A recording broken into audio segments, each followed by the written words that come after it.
There are some actors who will forever be typecast.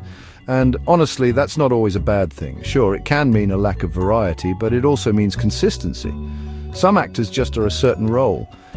You see them on screen and you know exactly what you're getting. Think Clint Eastwood with his perpetual squint and gravelly moral code, or Bruce Campbell playing, well, Bruce Campbell.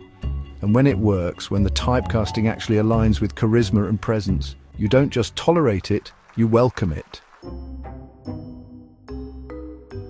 Welcome to the Snake Pit, where we thrive on untapped potential and lost opportunities. I'm your host, Snake Daemon, and today I'm talking about one man who made typecasting look suave, sharp, and downright fun, Roger Moore in The Saint.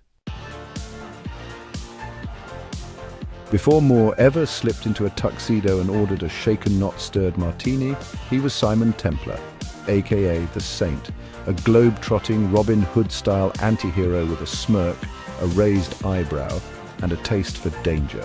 Templar wasn't a spy, not quite a detective, but always had his fingers in someone's pie. He'd waltz into sticky situations, often with wealthy crooks or corrupt elites, and walk out with justice served and his suit still pressed.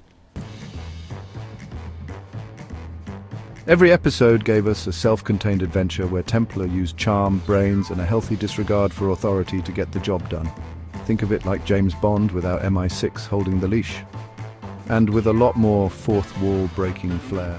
The Saint wasn't about gadgets or government. It was about style, smarts, and sticking it to the smug. Now here's a bit of fun trivia that a lot of people don't realize. Roger Moore tried to buy the production rights to the Saint novels himself. That's how invested he was in bringing Simon Templar to life. And eventually, when the show made the jump to colour, Moore even became co-owner with Robert S. Baker under Baymore Productions. That tells you everything you need to know. He wasn't just starring in it, he was the show. And honestly, that's fitting, because The Saint isn't some ensemble-driven drama. It's a Roger Moore vehicle through and through.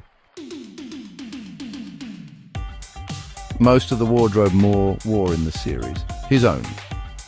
That's the level of style and swagger we're dealing with. And yes, he was offered the role of James Bond while still playing Simon Templar, but had to turn it down due to scheduling conflicts. There's even an episode where someone mistakes Templar for Bond, which honestly feels more prophetic than funny now. That episode also featured David Hedison, who would later co-star with Moore in Live and Let Die. Talk about foreshadowing. Inspector Teal became a staple of the show, played by Ivor Dean, whose dynamic with Templar had that classic detective-thief tension, only flipped. Templar was the charming outlaw Teal, the bumbling cop. And when the stories took Templar to France, we got Colonel Latignant, somehow even more hopeless than Teal. These side characters added texture, but Moore was always the anchor. The charm, the wit, the eyebrow. Moore delivered it all. The show itself shifted over time from a straight mystery series into something more fantastical, leaning into espionage and pulp-adjacent plots. It made the jump from black and white to colour and ditched Moore's opening fourth wall breaks in favour of more traditional narration. The iconic Halo animation, still one of the classiest pieces of TV branding. That stick figure has no business being that memorable. And let's not forget the car. Volvo stepped in where Jaguar wouldn't, offering their sleek new P1800 in 1962.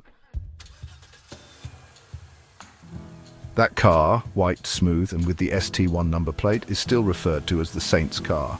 Corgi made miniatures. People bought them. Nostalgia sells, and the Saint had it in spades. The legacy of the show is undeniable. It was filmed entirely on film, no cheap videotape shortcuts like the Avengers used in its early days. It aired across the globe, got the binge treatment before binging was even a concept, and still sees re-airings on channels like ITV4 and Talking Pictures TV. It helped turn Roger Moore into a global icon. And while some might scoff at the idea of a typecast actor, Moore proved you can make a career, a damn good career, out of refining and perfecting a specific archetype. because after all this time, I'm glad I finally gave The Saint a proper watch.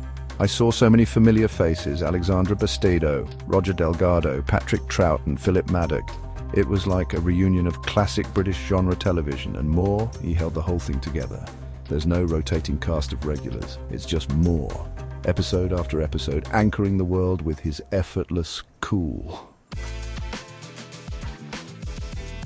And if you liked Moore's Bond, and I always did, you'll love Templar. He's cheekier, freer, and just as stylish. So yeah, that typecasting, when done right, it doesn't limit an actor, it immortalizes them. Thanks for dropping by the Snake Pit, where we thrive on untapped potential and lost opportunities. Don't forget to subscribe and hit that bell, like the video, and leave your opinions in the comments, where, naturally, I won't read them. Until next time, stay venomous.